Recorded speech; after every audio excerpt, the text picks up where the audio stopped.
I'm Melissa Shanahan, and this is the Law Firm Owner Podcast, episode number 254.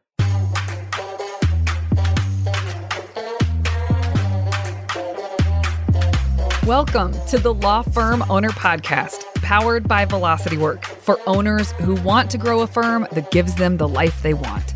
Get crystal clear on where you're going, take planning seriously, and honor your plan like a pro. This is the work that creates velocity.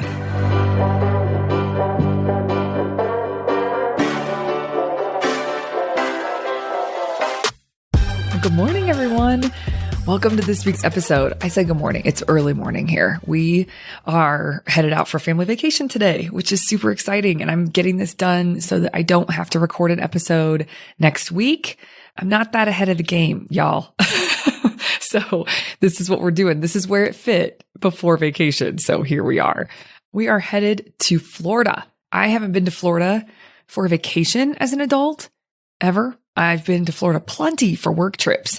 So this will be fun. And the reason we're going is because my son is 4 now and he's never seen an ocean. So we're going to take him to the ocean. I can't wait to see him see it and experience it for the first time. So we are super pumped and ready to roll. I am talking to you guys today about something that I hear a lot from law firm owners and in law firm owner communities. It seems harmless and it's kind of rampant, but it's the conversation about the sausage being made. And you don't need to know as an owner how the sausage is made within certain elements of your business.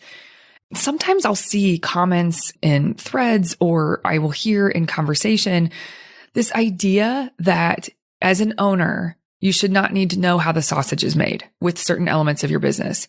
And so there's almost an air about people who have elevated themselves to a certain point of success in their firm.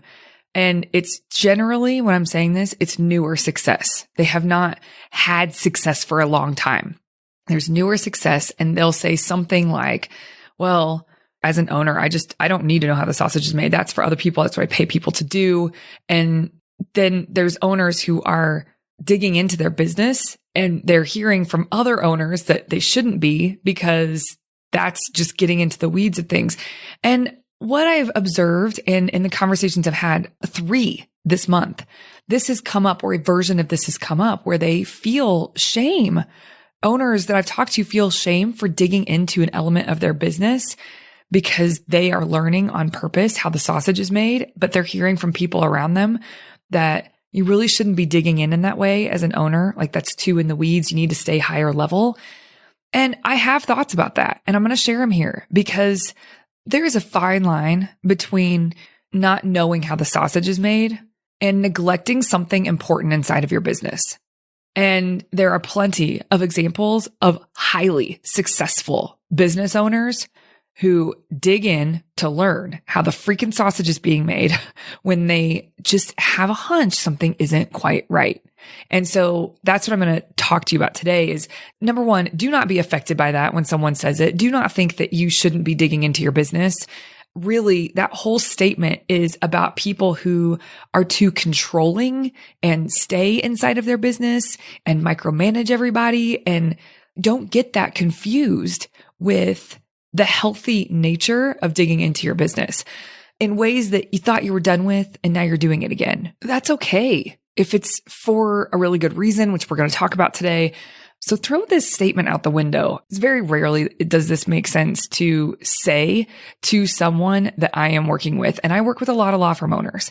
And the kind of people I work with are not the kind of people who I need to say to them, you don't need to know how the sausage is made. Get out of that. Like, that's not a thing. I don't say that to anyone. So recently I've had a couple of law firm owners mention that they're doing what they're doing anyway. They're doing what they think is right, but they have a bit of shame around it, or their head is hanging low. Like, yeah, I'm digging back into that. Like, I know I probably shouldn't be the one to do it. I know I should probably hire it out.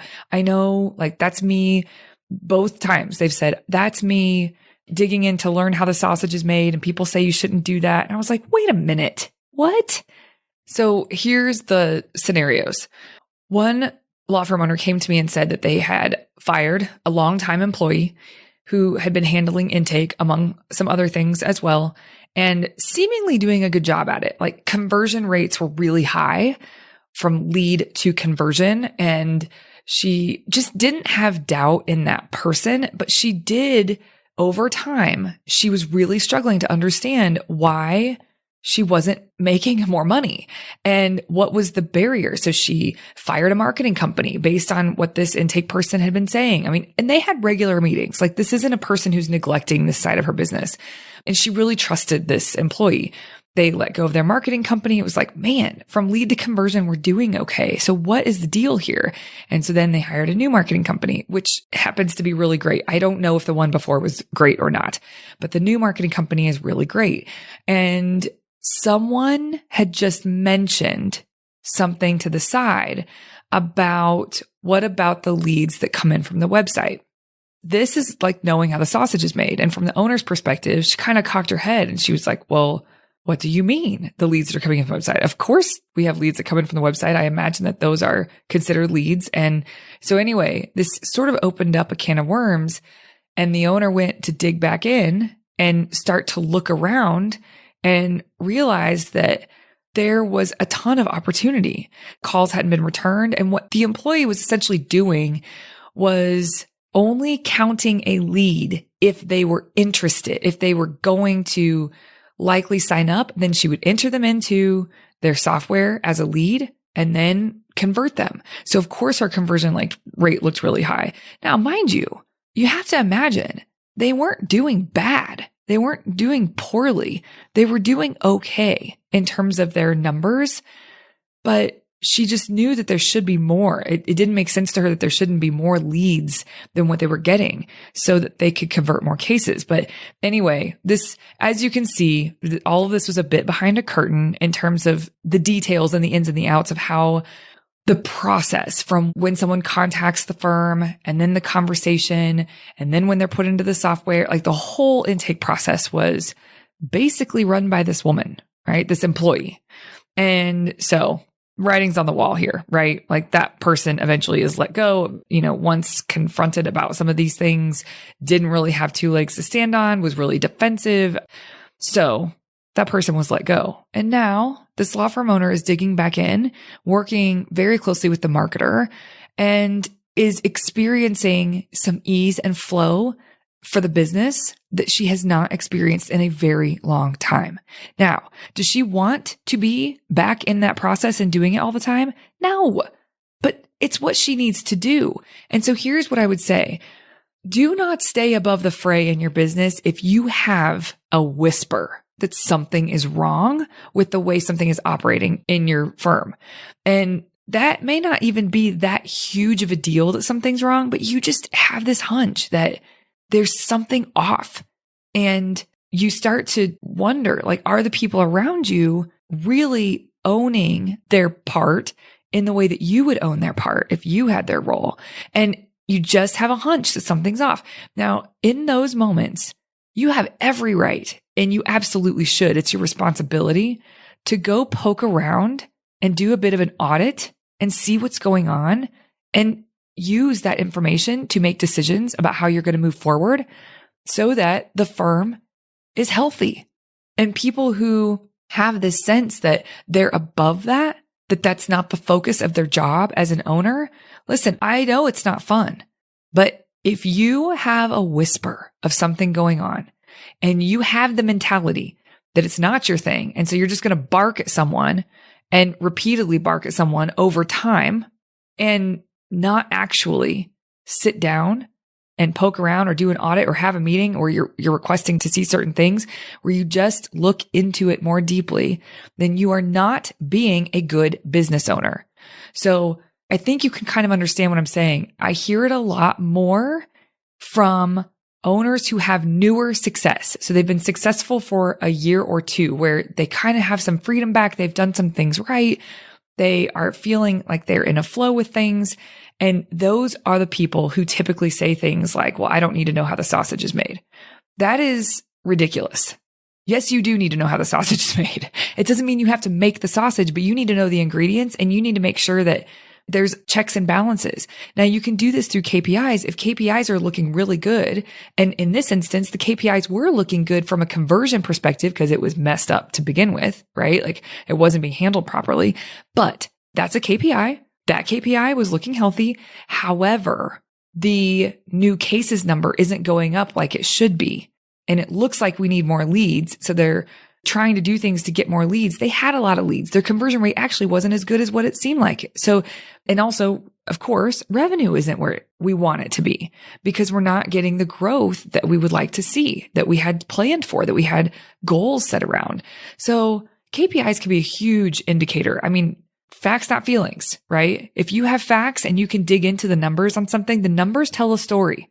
The numbers tell a story.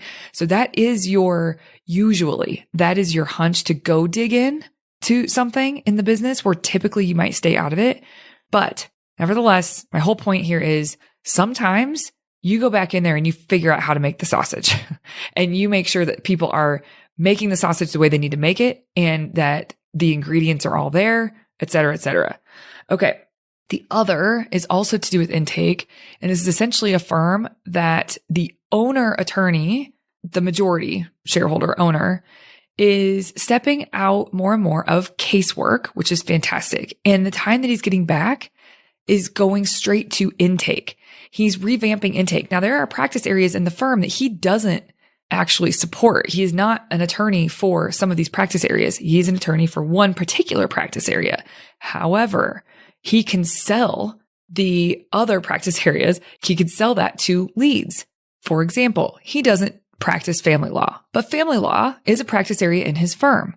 So when a family law lead comes in, he can sell this new lead on his firm and being able to be the right firm for the lead. So he's going back into intake and he hasn't been in there in years. Actually, maybe ever. I don't know, right? Like I don't go that far back in history with this particular client, but he is digging back in and he is going to, there's no question in my mind. There's no question in his mind. He is going to revamp that department and do intake and create success with intake and then document his processes that he is using. And then he's going to train someone else to be able to take over sales and intake. And it is no question the best use of his time at this time. So he is going back in. He is going to make the freaking sausage within this particular area and then revamp it. And his firm will be so much better for it. And it's also the intake department, but it's another example of how it can really pay off to go dig back in. So where in your business do you have a whisper that something just should be different? It should be better. And you're not sure why, but we all know you're the kind of person, if you're listening to this podcast, you made it through law school and you have your own law firm, you are likely the kind of person that even if you don't know how to figure it out, you do know you will figure it out. And that is what it takes to go in and fix a piece of the business that needs fixing. And people who just say that they want to stay above the fray and that's getting too into the weeds and they should pay someone to handle that, good luck. Really. That is not how this works. You as an owner are going to have those times where you dig back in. Something else I'll tell you, the firm I used to work for was a 50 million a year in revenue plus firm. And the CEO was extremely difficult to work for, but he was brilliant when it comes to business. And I saw him 2 different times where he mentioned something to a department head and was like, what is this? I don't like what I'm like sensing from that's coming out of this department. Fix it. You know, a little bit of time would pass and then not very many chances did they get with that. And he would literally go to the other wing of the building, sit down in their office and say, pull out all your stuff. We're looking at it together. And it wasn't pleasant, by the way. He was known for a temper, but it was pull it all out. Like, I'm not leaving this room until we figure out what the F is going on. And his approach, I think, could have been different. I'm not saying that that's how you should be, but he was like a dog with a bone. And that is how you should be as an owner. And you know what? He would uncover something and he would find sort of root cause, like what is going on? What is behind this? Why isn't this working the way that it should? Why am I getting feedback like this from someone? You know, whatever it was, He would not leave that room until he figured it out. And honest to God, it didn't take him that long to figure it out. So that's him stepping in. And if you can imagine, the CEO of a company of that size is walking in to someone that he has meetings with once a month. Like, he's not around them a whole lot. He is going and making himself known, and he will sit in that room and he will not leave until they uncover it. And sometimes that would lead to someone being let go, and sometimes it wasn't. But he just was not willing to let this something behind the scenes continue to go on until he figured it out. And that really taught me, though his approach, again, I think could have been better and smoother, that really taught me early on that you do not sit around or continue on when you can sniff something. You go after it, you get into it, you dig into it, you figure it out. You don't have to be the one to fix it. You can be, you don't have to be, but you are the one that has the awareness, and you are the one that is putting things into place to fix the issue. All right. The whole point of this episode is to initiate the fix. Dig back in. You don't need to stay high level just because you're the owner and you've had some success and that's below you now. Like you're past that. No, as an owner, that's not how this works. Sometimes this is what it's like. And the faster that you own that, the less resources are wasted on this thing that you had a hunch wasn't quite right. All right.